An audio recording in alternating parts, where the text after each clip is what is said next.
sebagai makhluk. Mainnya di luar aja yuk, biar Bapak istirahat dulu ya.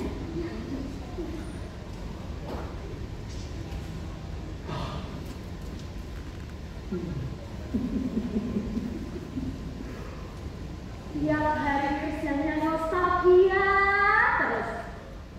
Tiap hari kok tenggelam dengan masa lalu.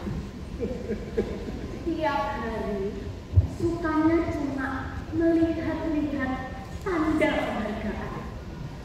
Ngelamun, ngomong sendiri, tertawa, nangis. Yang realistis itu bagaimana sih Pak? Masa lalu dan masa lalu. Sekarang itu kan zaman merdeka, alam merdeka. Bapak juga sudah mendapatkan gelar pahlawan kemerdekaan. Mahaputra Indonesia. Apa masih kurang?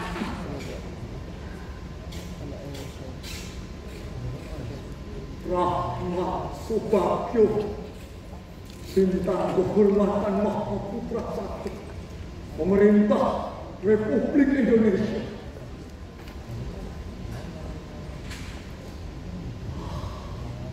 Seharusnya kalian sudah berhak mendapatkan ini, sesang ilmu, sesang lati dan sesang bukti. Lalu siapa lagi? Oh, ya, Kobral Agus, pahlawan yang hebat.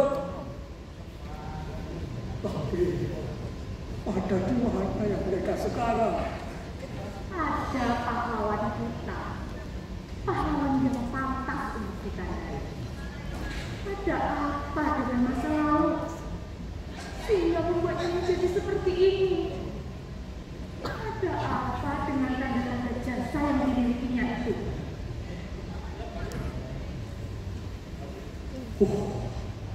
Si Godo itu dulu bisa pernah setengah mati. Lalu ada kabar Belanda datang saja, sudah terkencing-kencing.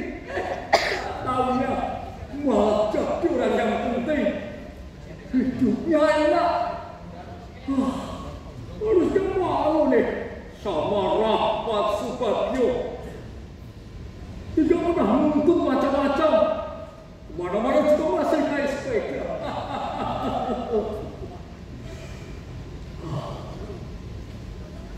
Kalau dulu aku juga penakut, apa sekarang aku juga akan jadi orang yang penting ya. Terbalik-balik. Tidak jelas siapa yang dianggap sebagai pejuang dan siapa yang dianggap sebagai pahlawan. Anak sekarang mana tahu hal seperti itu. Untung Mbak Putri sudah tidak ada. Kalau ada, pasti nelongso sekali dia. Percuma, cucunya sendiri saja tidak lebih berarti daripada benda celaka itu. Coba kau ulang. Tidak Pak. Seharusnya Bapak itu bisa hidup lebih sehat dan realistis. Bukan yang itu, Es.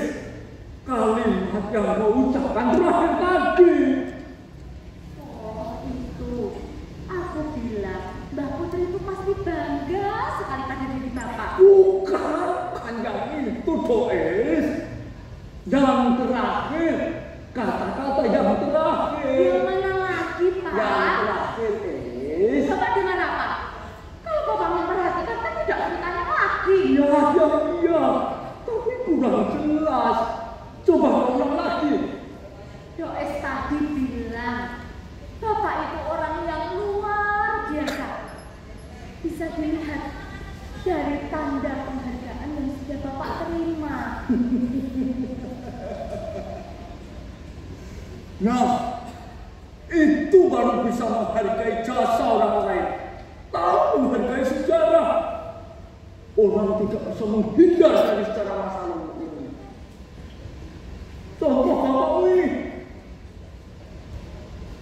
Naik penghargaan sebanyak mungkin. Dari situ kau akan dihargai oleh orang lain. Seperti bapakmu ini. Lihat, ayo sekarang dilihat. Ayo, Pak. Sudah, Pak. Semuanya itu jadi seperti ini. Pendapat parah. Mereka semua telah merusak hidupnya Bapak.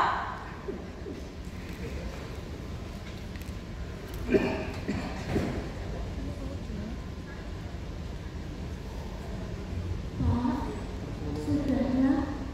Sebaiknya Bapak istirahat saja.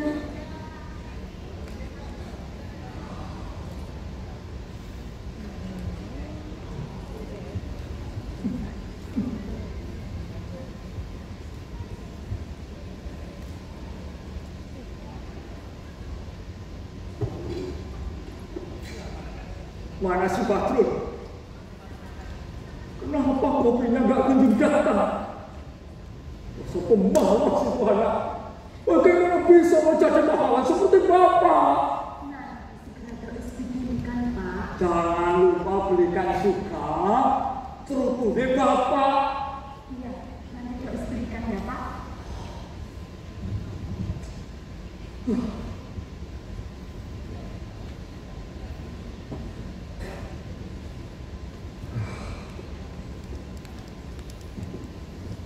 Kurang ajar. Ada apa lagi Pak?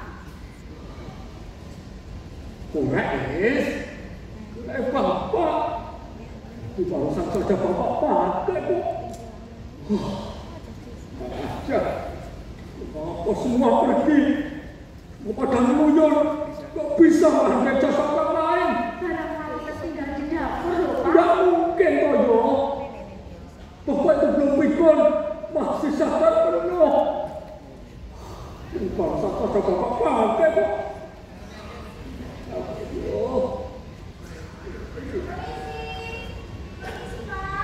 Ya, sebentar. Ya, mau bertemu dengan siapa?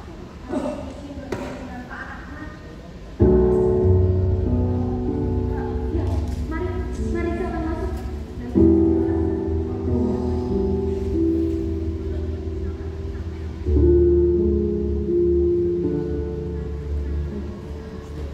Mari Pak, ya silakan duduk.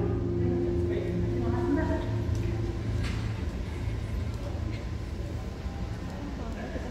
Bagaimana Mbak? Pak, ada yang bisa saya bantu? Kami berdua wartawan dari majalah Playboy. Kami ingin mewawancarai Pak Rahmat secara eksik tentang bagaimana pengalaman beliau sewaktu perang dahulu. Tapi kenapa harus Bapak?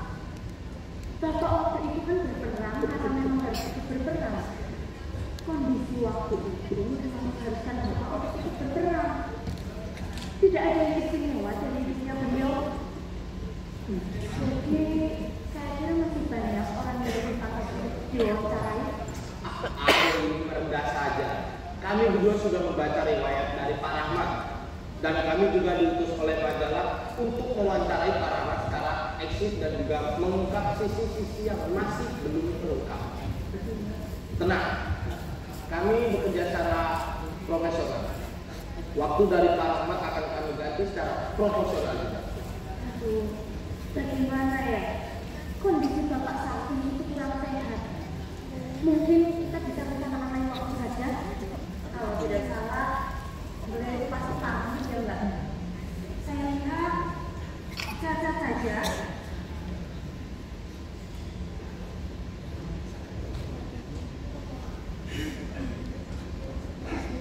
Pak, ada tamu Pak yang ingin bicara dengan Bapak.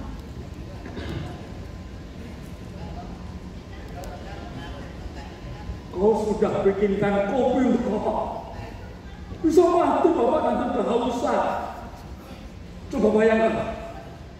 Mati karena terlambat minum kopi. Kopi. Mana kopinya?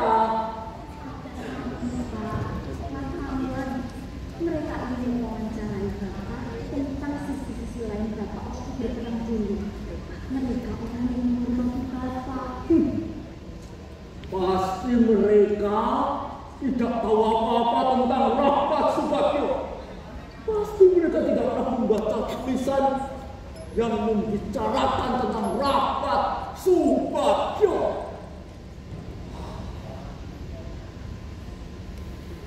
Bagaimana Pak?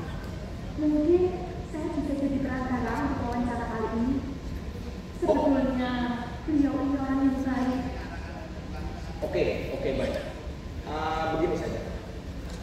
Yang ingin kami tanyakan adalah bagaimana perasaan dari Pak ketika membunuh orang. Maksudnya Pak?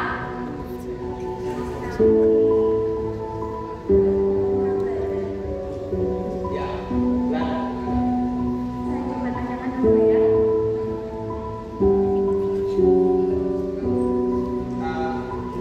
nanti tolong kamu siapkan masker dan juga ambil beberapa foto dari Pak.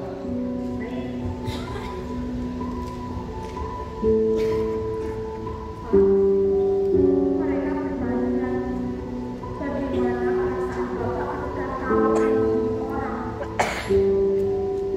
Membunuh? Tentu saja pernah. Sebagai seorang pahlawan, sebagai seorang pejuang, kalian harus berani untuk bertarung, harus berani untuk membunuh.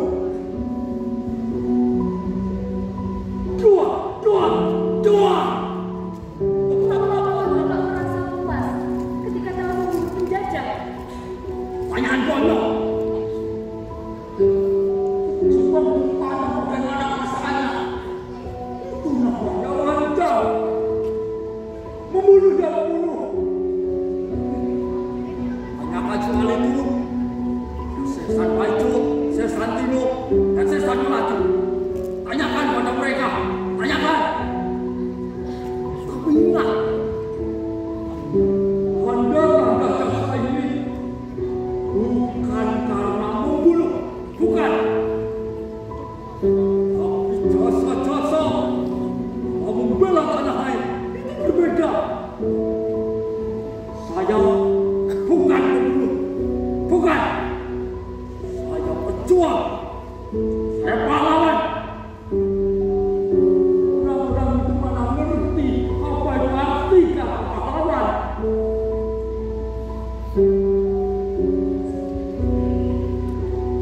Bapak dengar sendiri kan? Sepertinya ada dari masa lalu beliau yang masih sering mengganggu pikirannya. Cuma Bapak tertutup soal hal itu. Kalau ditanya, beliau sering diam. Atau tiba-tiba marah tidak terkontrol.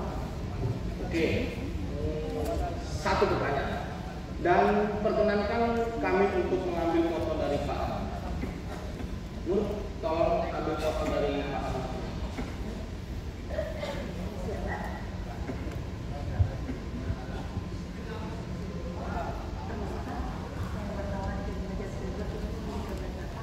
Dek. Oke, kita lanjut. Tidak usah dirasakan. Satu pertanyaan. Dari beberapa buku yang saya dapat, Pak Rahmat mendapat tanda jasa bintang emas Margahayu. Kalau boleh tahu, dalam peristiwa apa Pak Rahmat mendapatkan tanda jasa tersebut? Ini pertanyaan yang riskan, Pak. Sekarang entah kemana perginya. Itu tidak terlalu besar. Tapi tanda jasa itu dari Mas Mimi. Salah satu tanda jasa yang dibanggakan oleh setelah Mbak Putri almarhum, tanda jasa itu menghilang seperti menguap gitu.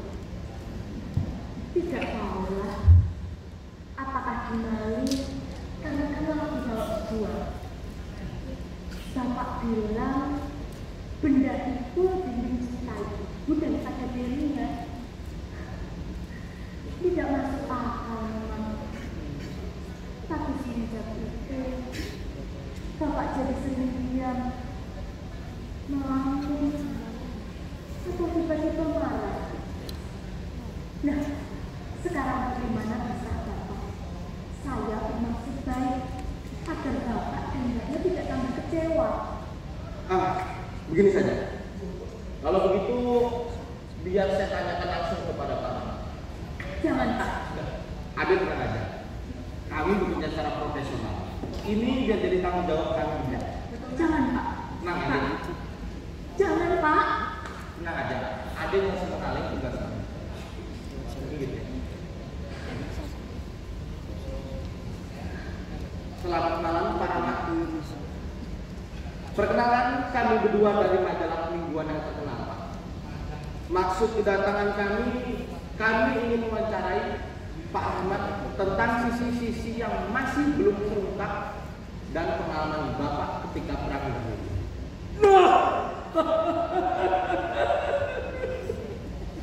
Ini dia.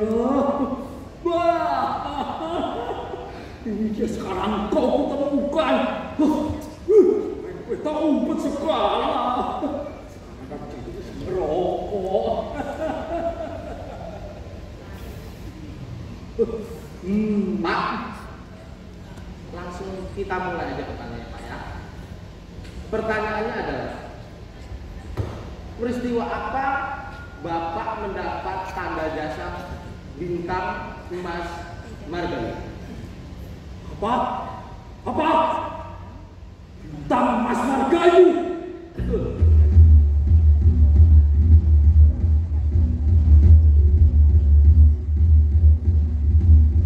Gimana kau bintang?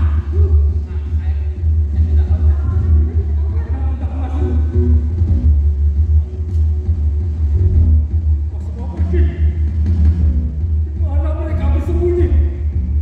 Kenapa semua meninggalkan saya?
tidak?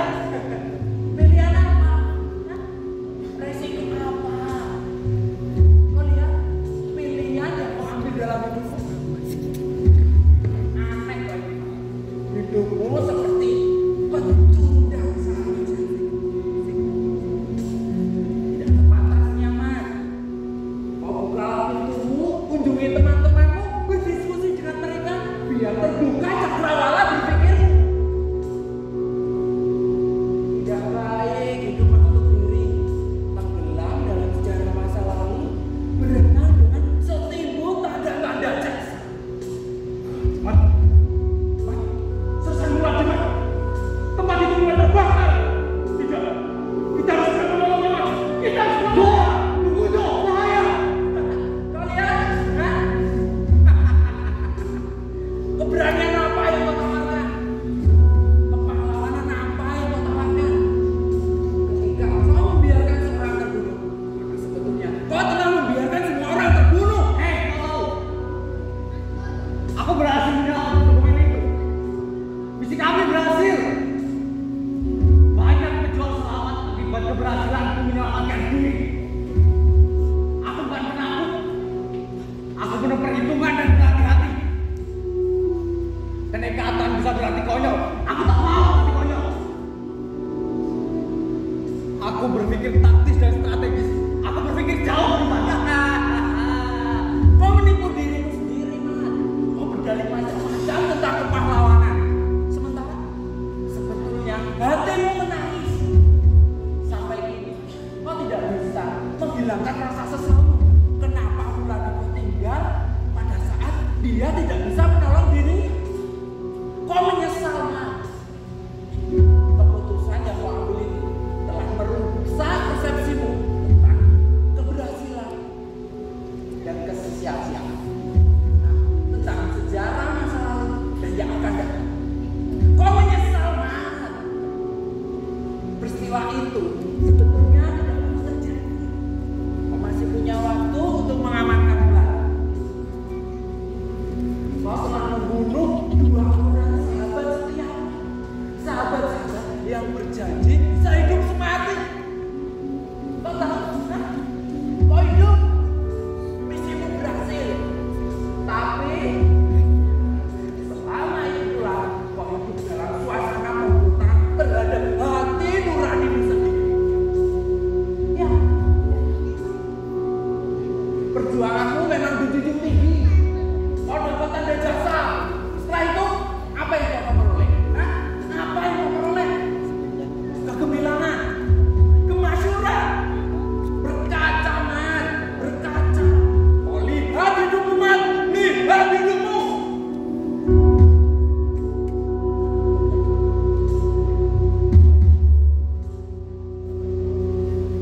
Mulati, Jo. Mulati, Jo. Mulati. Aku akan membunuhnya jika sampai kau mati.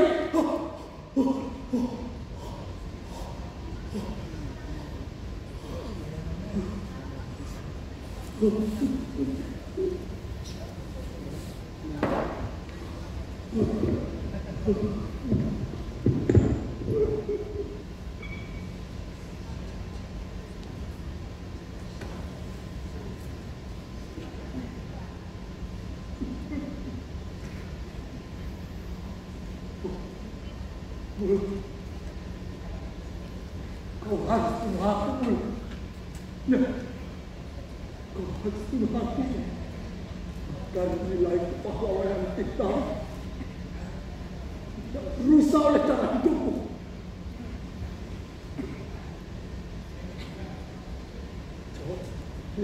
Jom, kau ya, bunuh aku, Jom. Bunuh aku.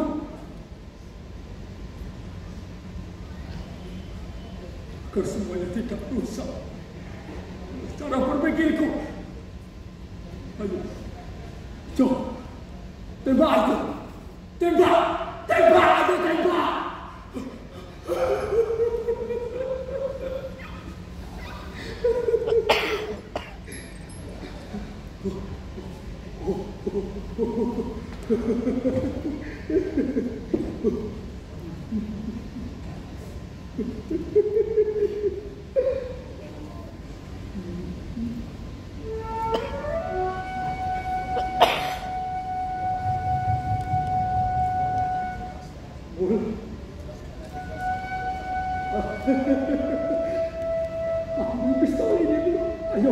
Ambil yang bos. Ambil. Gunakan pistol ini untuk membunuhku. Ya, untuk membunuhku. Tentu.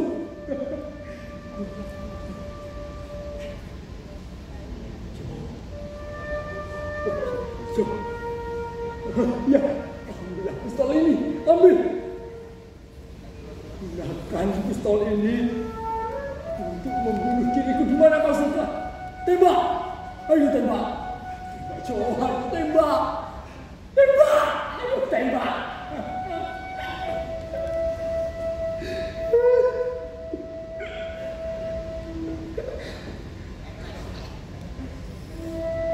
Baik. Jika aku sendiri yang harus melakukannya, aku siap. Siap. Tapi aku tak takut mati. Aku bukan penakut. Aku tak takut mati. Aku berjuang. Aku pahlawan tak takut mati. Ingat, aku tak takut mati. Lihat aku, Mui. Ya, lihat aku, Jo. Lihat. Aku